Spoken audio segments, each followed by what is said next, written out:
pahimang no kabahin sa pagpanapaw. Anak, paminawa kining mga maalamong pulong nga akong isulti aron makahibalo ka magdesisyon sa insakto ug manulti nga may kaalam. Ang pulong sa babayeng daotan sa makatamis sa dugos ug lami tagamtamon sa masalana sa ulibo. Apan sa kaulahian ang kapaytog kasakit ray imong dangatan. Kung mosunod ka kaniya, dadon kaniya sa dapit sa mga patay, ang dalan nga iyang gilakwan padulong sa kamatayon. Wala siya magtagad sa dalan sa kinabuhi, dili tulid ang dalan nga iyang ginasubay ug wala gani siya makaamgo niini. Busa mga anak, pamatian ninyo ako og tumana. Palayo kamo sa babayeng sa maniana. Ayaw kamo pagduol sa iyang balay.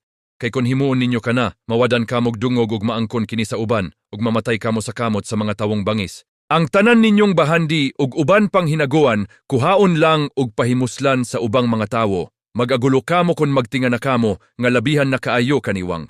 Unya moingon kamo, anugon wala ko gihatagan og pagtagad ang mga pagbadlong sa akong pamatasan. Wala ako mamati sa akong mga magtutudlo.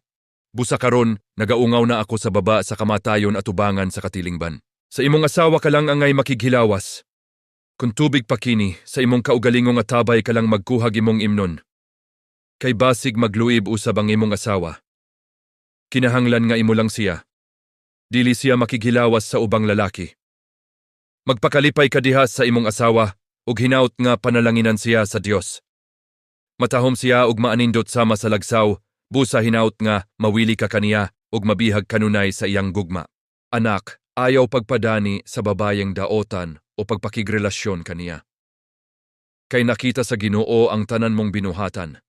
Nagatanaw siya bisan asa kapaingon. Ang binuhatan sa tawong daotan sama sa litag nga mounay kaniya. Mahisalaag siya tungod sa iyang kabuwang ug mamatay siya tungod kay dili siya magpatulid sa iyang pamatasan.